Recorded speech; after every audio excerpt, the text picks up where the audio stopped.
जोहार, जय हिंद दोस्तों। स्वागत है आपके अपने यूट्यूब चैनल इको स्टार में। आज हम लोग देखेंगे कार्ल मार्क्स का आर्थिक विकास का सिद्धांत।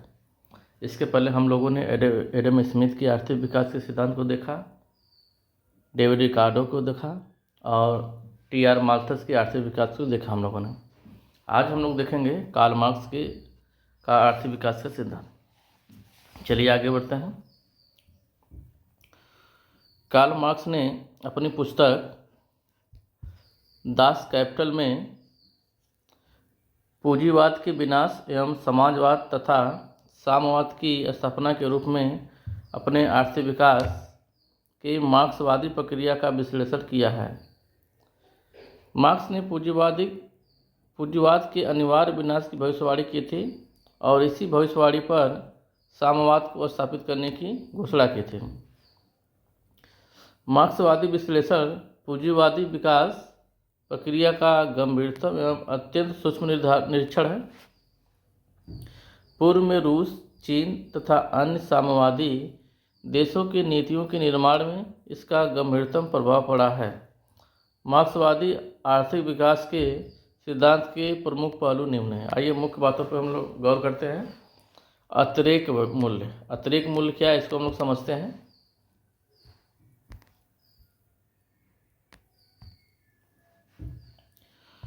Surplus value.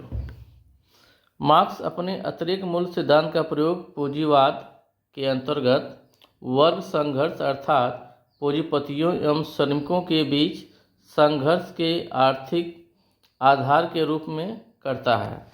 यहाँ पे पूंजीपति और श्रमिक की बात करते हैं। इन दोनों के बीच जो संघर्ष है, इस संघर्ष ही आर्थिक आधार है और उससे वह अपने आर्थिक विकास के विश्लेषण के ऊपरी ढांचे का निर्माण करता है। वर्ग संघर्ष केवल कुछ पूंजीपतियों के हाथों में अतिरेक मूल्य के संचय का परिणाम है। मार्क्स के अनुसार पूंजीवाद दो महान व्यक्तियों में विभक्त होता है। पहला श्रमिक जो अपना श्रम बेचता है, दूसरा पूंजीपति जो उत्पादन के साधनों के स्वामी होते हैं। तो यहाँ पे जो है कार्ल मार्क्स ये कहना चाह रहे हैं कि जो पूंजीवाद होता है, पूंजीवाद दो महान व्यक्तियों में विभक्त होता है, दो लोगों में, एक श्रमिक दूसरा पूंजीपति। श्रमिक जो अपना श्रम बेचता है और पूंजीपति जो उत्पादन के साधनों का स्वामी होता है। पूंजीपति श्रमिकों को कच्चा माल, मशीन एवं उपकरण इत्यादि देता है और वह वस्तुओं का उत्पादन करता है। जब निर्मित वस्तुएं बेची जाती हैं तो पूंजीपति यह पाता है कि इन वस्तुओं के विक्रय से जो मौद्रिक आय उसे प्राप्त होती है वह इन वस्तुओं के उत्पादन पर किए गए व्यय से अधिक है। यहाँ पे जो है कार्ल मार्क्स ये कहना चाह रहे हैं कि उत्पादन के बाद जो वस्तुएं निर्मित होती हैं, जो वस्तुएं पैदा होती हैं, उन वस्तुओं को जब बेचा जाता है तो उन वस्तुओं से जो मौद्रिक आय की जो प्राप्ति होती है वह आय इन वस्तुओं के उत्पादन पे किए गए व्यय से अधिक होता है। आगे देखते हैं।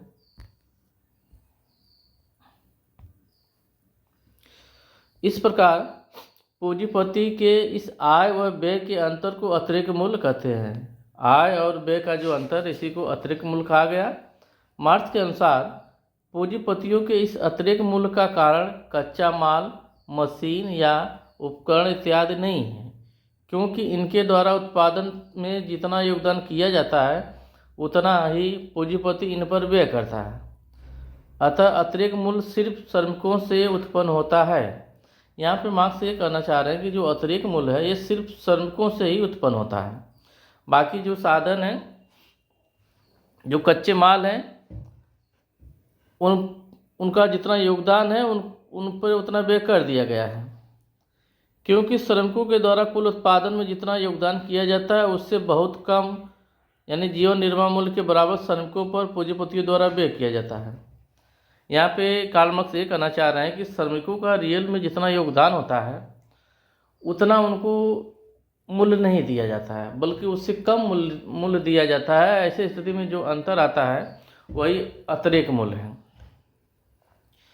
श्रमिकों के निर्वाह के लिए आवश्यक वस्तुओं का मूल्य कभी श्रमिक के द्वारा किए गए उत्पादन मूल्य के बराबर नहीं होता। यदि एक श्रमिक प्रतिदिन 10 घंटे कार्य करता है परंतु उसे अपने निर्वाह के लिए पर्याप्त वस्तुओं के उत्पादन में 6 घंटे का श्रम लगता है तो उसे 6 घंटे के श्रम मूल्य के बराबर मजदूरी का भुगतान किया जाएगा, अर्थात 4 घंटे के श्रम मूल्य का अंतर शुद्ध लाभ, ब्याज एवं लगान के रूप में पूंजीपतियों को प्राप्त होगा। तो यहाँ पे कार्ल मार्क्स ये करना चाह रहे हैं कि यदि कोई श्रमिक 10 घंटा कार्य करता है तो उसे 10 घंटे की मजदूरी नहीं दी जा रही है, बल्कि उसे जो है 6 घंटे का मजदूरी दिया जा रहा है। तो जो 4 घंटे का गैप आ रहा है, 4 घंटे की जो मजदूरी बच जा रही है वही जो है अतिरिक्त मूल्य है। आगे मार्क्स इस बिना मजदूरी के काम को अतिरिक्त मूल्य कहता है। उस अतिरिक्त श्रम को जिसके बदले उसे भुगतान नहीं किया जाता, मार्क्स उसे अतिरिक्त श्रम कहता है। तो यहाँ पे हम लोग देख रहे हैं कि श्रमिक को जो दी जाने वाली जो मजदूरी है और रियल में श्रमिक का जो कुल उत्पादन में जो योगदान है उसका जो मूल्य है, उन दोनों का जो अंतर है उसी को अतिरिक्त मूल्य कहा जाता है। यहाँ पर आप देख सकते हैं श्रमिकों को दी जाने वाली मजदूरी और कुल उत्पादन के मूल्य में जो अंतर होता है उसे अतिरिक्त मूल्य कहा जाता है। कुल उत्पादन का मूल्य जो है और श्रमिकों को दी जाने वाली जो मजदूरी है, दोनों में जो अंतर है उसी को अतिरिक्त मूल्य कहा जाता है। आगे हम लोग देखते हैं पूंजी संचय देखते हैं। पूंजी संचय एडम स्मिथ के विचारों में भी आपने देखा, डेविड रिकार्डो माल्थस के विचारों में भी देखा, कार्ल मार्क्स के विचारों में भी पूंजी संचय है। देखते हैं पूंजी संचय क्या है इनके गाड़ी। अतिरिक्त श्रम द्वारा ही पूंजी संचय होता है। जो अतिरिक्त श्रम होता है, जैसे 10 घंटा श्रम ने काम किया, 6 घंटे की उसे मजदूरी मिली, जो 4 घंटे का जो श्रम है वही 4 घंटे का जो श्रम है वही अतिरिक्त श्रम है। तो अतिरिक्त श्रम द्वारा ही पूंजी संचय होता है। यह अतिरिक्त श्रम केवल पूंजीपति को के लाभों को बढ़ाता है, यानी कहीं न कहीं जो है पूंजीपति का जो लाभ है वह अतिरिक्त श्रम पर ही निर्भर करता है, और जब पूंजीपति का लाभ बढ़ेगा तो पूंजी संचय भी बढ़ेगा। पूंजीपति का मुख्य उद्देश्य अतिरिक्त मूल्य को बढ़ाना होता है। ये इस अतिरिक्त मूल्य को, इस अतिरिक्त श्रम को पूंजीपति जितना बढ़ाएगा उसका पूंजी संचय उतना ही अधिक होगा, अर्थात उसको उतना ही पूंजीगत लाभ होगा, जिससे उसके लाभ में वृद्धि हो सके। मार्क्स के अनुसार पूंजीपति निम्न 3 प्रकार से अपने लाभों को अधिकतम करने का प्रयास करता है। और 3 तरीका है जिससे वो अपने लाभ को अधिकतम कर सकता है। पहला है कार्य के घंटे बढ़ाकर 10 घंटे के बजाय 12 घंटे 14 घंटे काम करा लीजिए, और मजदूरी जो है कम से कम दीजिए, कम घंटे का। मजदूरों के जीवन निर्वाह के लिए कार्य घंटे घटाकर, अगर मजदूरों को जीवन निर्वाह जो है 6 घंटे में हो जा रहा है तो उसे 6 घंटे के बजाय 5 घंटे का मजदूरी दीजिए, और श्रमिकों की उत्पादकता बढ़ाकर। ये 3 ऐसे पॉइंट है जो कार्ल मार्क्स के अकॉर्डिंग है। इन 3 जो है बिंदुओं के अंतर्गत जो है कोई भी पूंजीपति जो है अपने लाभ को अधिकतम कर सकता है। आगे देखते हैं। प्रथम 2 तरीकों का अपनी सीमाएं हैं। अपनी सीमाएं का मतलब कि जो कार्य आप उनसे अधिक से अधिक कार्य के घंटे को अधिक नहीं बढ़ा सकते, उसकी भी अपनी एक लिमिट होती है। किसी भी श्रमिक को अपनी कार्य करने की अपनी एक क्षमता होती है। दूसरा पॉइंट है जीवन निर्वाह का जो है घंटे घटा के, तो इसकी भी अपनी लिमिट है। जीवन निर्वाह कार्य के घंटे अगर घटा देंगे तो उससे उसका जीवन निर्वाह भी नहीं होगा। तो उन दोनों की जो अपनी एक लिमिट है, जो तरीके हैं। लेकिन जो तीसरा तरीका है, पूंजीपति तीसरे रास्ते को चुनता है, अर्थात श्रमिकों की उत्पादकता अतिरिक्त मूल्य को बढ़ाता है। यदि उस श्रमिकों की उत्पादकता को अगर बढ़ाए तो उसका अतिरिक्त मूल्य ऑटोमेटिक बढ़ जाएगा तथा अपने लाभ में वृद्धि करता है। इस प्रयास में श्रमिकों का विस्थापन मशीनों के द्वारा किया जाता है, यानी श्रमिकों की जगह पर जब वो मशीनों का प्रयोग करता है तो इससे जो है उत्पादकता बढ़ती है, जिसके कारण कैपिटल लेबर रेशियो बढ़ जाता है। कैपिटल लेबर रेशियो, जब पूंजी अधिक लगेगी तो कैपिटल लेबर रेशियो बढ़ जाएगा। आगे हम लोग देखते हैं।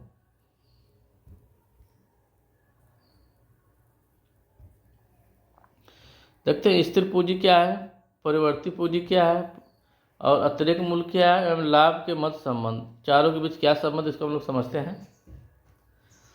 मार्क्स ने अपने सिद्धांत में पूंजीवादी विकास प्रक्रिया के दौरान लाभ की उत्पत्ति को समझाने तथा मजदूरी एवं लाभ के मध्य संबंध का विश्लेषण करने के लिए पूंजी को स्थिर पूंजी, परिवर्ती पूंजी में विभाजित किया। यहाँ पर जो है मार्क्स ने जो है पूंजी को जो है स्थिर पूंजी और परिवर्तनशील पूंजी में विभाजित करते हैं। स्थिर पूंजी को जो सी से व्यक्त करते हैं, परिवर्तनशील पूंजी को भी से व्यक्त करते हैं। मार्क्स ने स्टॉक, कच्चे माल या मशीनी उपकरणों में निवेशित पूंजी को स्थिर पूंजी की संज्ञा दी है। तो यहाँ पे कार्ल मार्क्स जो है स्टॉक, कच्चे माल और मशीनीकृत इन तीनों में जो निवेश किया जाता है जो पूंजी, इसको जो है कार्ल मार्क्स जो है स्थिर पूंजी की संज्ञा देते हैं। हालांकि जो कच्चा माल है ये स्थिर पूंजी में नहीं आता है, लेकिन कार्ल मार्क्स के अकॉर्डिंग ये कहते हैं कि स्टॉक, कच्चे माल और मशीनों में जो हम जो निवेश करते हैं वो हमारा स्थिर पूंजी होता है, जो श्रमिकों की उत्पादकता बढ़ाने में प्रत्यक्ष रूप से सहायक होती है। दूसरी ओर श्रमिकों पर मजदूरी के रूप में व्यय की गई पूंजी को मार्क्स परिवर्ती पूंजी कहते हैं। श्रमिकों पर जो मजदूरी जो व्यय की जाएगी, उनको जो मजदूरी दी जाएगी, उसको जो है कार्ल मार्क्स जो है परिवर्तनशील मजदूरी कहते हैं, परिवर्ती पूंजी कहते हैं। और परिवर्ती पूंजी को भी से यानी वेरिएबल और स्थिर पूंजी को सी से। आगे देखते हैं।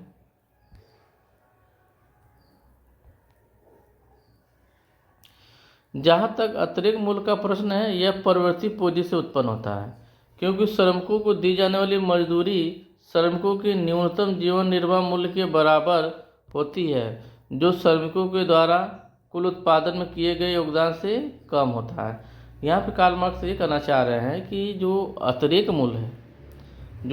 मूल्य है वह परिवर्ती पूंजी से ही उत्पन्न होता है, स्थिर पूंजी से यह उत्पन्न नहीं होता है। और जो परिवर्ती पूंजी है ये श्रमिकों को दी जाती है, जो कि न्यूनतम जीवन निर्वाह मूल्य के बराबर होती है, जो श्रमिकों के द्वारा कुल उत्पादन में किए गए योगदान से कम होता है। श्रमिकों का जो है कुल उत्पादन में जो योगदान होता है उस योगदान से बहुत कम जो होता है ये जीवन निर्वाह मूल्य। इसी जीवन निर्वाह मूल्य को श्रमिकों को जो मजदूरी के रूप में जो दी जा रही है, इसी को कार्ल मार्क्स कह रहे हैं परिवर्ती पूंजी। तो परिवर्ती पूंजी से ही जो है अतिरिक्त मूल्य उत्पन्न होता है, स्थिर पूंजी से नहीं। आगे हम देखते हैं। मशीनीकृत उपकरणों एवं कच्चे माल इत्यादि पर किया गया व्यय ठीक इनके द्वारा कुल उत्पादन में किए गए योगदान के बराबर होता है। यहाँ पर कार्ल मार्क्स कहते हैं कि कच्चा माल, उपकरण, मशीन, इनका जो योगदान होता है इनके योगदान के बराबर कुल उत्पादन में व्यय कर दिया जाता है। तो इनसे जो है यानी स्थिर पूंजी से जो है अतिरिक्त मूल्य उत्पन्न नहीं होता है। अतः स्थिर पूंजी से किसी भी प्रकार का अतिरिक्त मूल्य उत्पन्न नहीं होता है। इस प्रकार मार्क्स के सिद्धांत के अनुसार किसी वस्तु का कुल मूल्य अगर निकाला जाए, कुल मूल्य, तो हम इसमें जो है स्थिर पूंजी को जोड़ देंगे, परिवर्ती पूंजी को जोड़ देंगे और जो लाभ है या जो अतिरिक्त मूल्य की जो दर है या जो शोषण की दर है, इसको जो है ये जो यश है ये प्रकार से कुल लाभ है। ये तीनों को अगर हम जोड़ देंगे तो हमको किसी वस्तु का कुल मूल्य पता चल जाएगा। सी की जो कि स्थिर मूल्य है, ये परिवर्ती मूल्य है, और ये यश जो है ये कहीं ना कहीं ये लाभ है पूंजीपतियों का। तीनों को जोड़ देंगे तो पता चल जाएगा कि किसी वस्तु का कुल मूल्य कितना है। आगे देखते हैं। यहाँ पे कुछ फार्मूले आप देख सकते हैं। पूंजी की संगठित जैविक या आंगिक संरचना, पूंजी की संगठित जैविक या आंगिक संरचना को जो है C/C प्लस भी से व्यक्त किया गया है या C/V से व्यक्त किया गया है। C स्थिर पूंजी है, V जो परिवर्तनशील पूंजी है। ये पूंजी की आंगिक संरचना कहते हैं इसको। अतिरिक्त मूल्य की अगर दर निकालना हो या शोषण की दर निकालना हो तो वह S/V है। क्या है? S/V। ये परिवर्तनशील पूंजी है, इसी से जो है अतिरिक्त मूल्य उत्पन्न होता है। अगर लाभ की दर निकालना हो तो इसके लिए सूत्र है S/C+V। ये 3 फार्मूले जो कार्ल मार्क्स बताते हैं। आगे हम लोग देखते हैं। उपर्युक्त समीकरणों से स्पष्ट है लाभ की दर। लाभ की दर का मतलब हुआ हमारा जो है यस बटे सी प्लस भी। अतिरेक मूल्य की दर, अतिरेक मूल्य की दर यानी शोषण की दर है यस अपान भी है के दर के साथ सीधा संबंध रखती है। यानी जो लाभ की दर है और अतिरिक्त मूल्य की जो दर है, इन दोनों के बीच जो है एक प्रकार से सीधा संबंध है, सीधा संबंध है। जबकि लाभ की दर पूंजी की संगठित संरचना, जो लाभ की दर यानी S upon S C plus भी, और पूंजी की जो संगठित संरचना है सी अपान भी है, इसके साथ यह विपरीत संबंध रखती है, इसके साथ यह विपरीत संबंध रखती है। दूसरे शब्दों में पूंजीपति लाभ की दर में वृद्धि करने के लिए अतिरिक्त मूल्य में वृद्धि करने का प्रयास करता है। अगर पूंजीपतियों को अपना लाभ बढ़ाना है तो वो अतिरिक्त मूल्य को बढ़ाता है। इस प्रयास में श्रमिकों की उत्पादकता में वृद्धि करने के लिए श्रमिकों के स्थान पर मशीनों को प्रतिस्थापित करते हैं, जिसके परिणाम स्वरूप पूंजीवादी विकास की प्रक्रिया जैसे जैसे आगे बढ़ती है, पूंजी की संगठित संरचना सी अपान भी, पूंजी की संगठित संरचना सी अपान भी यानी यह बढ़ती है, जो लाभ की दर के साथ विपरीत संबंध रखती है। पूंजी की संगठित संरचना अगर बढ़ेगी तो लाभ की दर घटेगी। इस प्रकार पूंजीवादी विकास प्रक्रिया में अतिरिक्त मूल्य की दर घटती जाती है, पूंजी की संगठित संरचना बढ़ती जाती है और लाभ की दर घटती जाती है। तो पूंजी की संगठित संरचना यानी सी अपान भी जितना अधिक बढ़ेगा लाभ की दर उतनी ही घटेगी, क्योंकि अतिरिक्त मूल्य घट जाता है और लाभ की दर घटती जाती है। अंततः यह प्रक्रिया पूंजीवादी संकट को जन्म देती है। आगे देखते हैं हम लोग, देखते हैं पूंजीवादी संकट क्या है। पूंजीवादी विकास की प्रक्रिया में पूंजीपति अतिरिक्त मूल्य में वृद्धि करने के उद्देश्य से श्रम बचत की युक्तियों का उत्तरोत्तर पालन करता है, जिसके परिणाम स्वरूप कुल उत्पादन में लेबर कैपिटल अनुपात घटता जाता है, क्योंकि कैपिटल बढ़ा रहा है, लेबर कम कर रहा है तो लेबर कैपिटल रेशियो घटता जाता है। इस प्रकार कुल उत्पादन में श्रम पूंजी अनुपात जैसे जैसे घटता जाता है, अतिरिक्त मूल्य की दर भी उत्तरोत्तर घटती जाती है। क्योंकि जो श्रम के स्थान पर पूंजी का अधिक प्रयोग किया जा रहा है तो लेबर कैपिटल रेशियो घटता जाता है, जिसके कारण जो है अतिरिक्त मूल्य की दर भी उत्तरोत्तर घटती जाती है, जिसके परिणाम स्वरूप लाभ की दर भी उत्तरोत्तर घटती जाती है। इस प्रकार जैसे जैसे श्रमिकों का स्थान मशीनें लेती जाती हैं, वैसे वैसे उपभोग कम होता जाता है और औद्योगिक रक्षित सेना बढ़ जाती है। यानी जो है श्रमिकों की जो है एक रिजर्व हो जाते हैं, श्रमिकों की संख्या बढ़ जाती है। श्रमिकों के विस्थापन से जनसाधारण की क्रय शक्ति घटती जाती है। जब श्रमिकों का विस्थापन होगा, श्रमिक बेरोजगार होंगे तो उनकी क्रय शक्ति भी क्या होगी, घट जाएगी, जिसके कारण वस्तुओं का अति उत्पादन हो जाता है, यानी सप्लाई अधिक हो जाती है, मांग कम हो जाती है। इस प्रकार वस्तुओं के अति उत्पादन एवं मांग की कमी के कारण कीमतों में तेजी से गिरावट आती है, जिसके कारण उत्पादन में तीव्र कटौती होने लगती है। इस प्रकार आर्थिक संकट उत्पन्न हो जाता है। आर्थिक संकट के समय बेरोजगारी बढ़ जाती है, श्रमिकों की मजदूरी और घटा दी जाती है, ऋण की सुविधाएं और घटा दी जाती हैं, जिससे छोटे पूंजीपति तबाह हो जाते हैं। सही बात है। आगे हम लोग देखते हैं।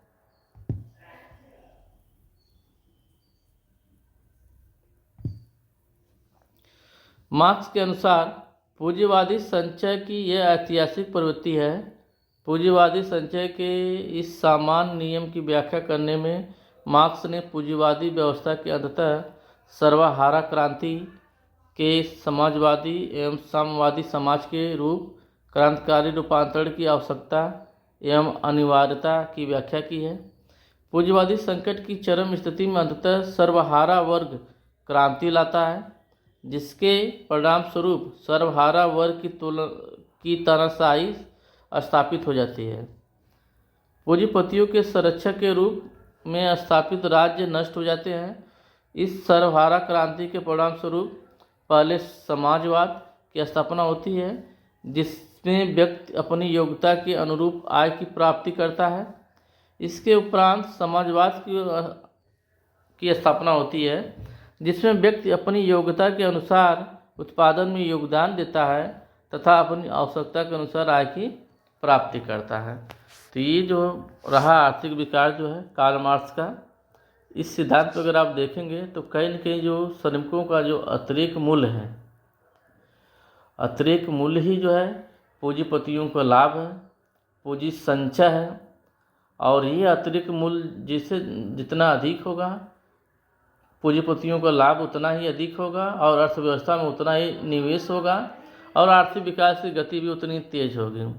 लेकिन जैसे जैसे जो है श्रमिकों के स्थान पर मशीनों का प्रयोग होने लगता है तो ये अतिरिक्त मूल्य जो है घटने लगता है और अतिरिक्त मूल्य जब घटता है तो पूंजीपतियों का लाभ भी घटता है और घटते घटते जो है जब यही लाभ शून्य हो जाए तो अर्थव्यवस्था स्थिर अवस्था में पहुंच जाती है। तो ये रहा कार्ल मार्क्स का आर्थिक विकास का सिद्धांत। आगे हम लोग देखेंगे दूसरे अर्थशास्त्रियों की आर्थिक विकास को। फिलहाल आज के लिए इतना ही। धन्यवाद।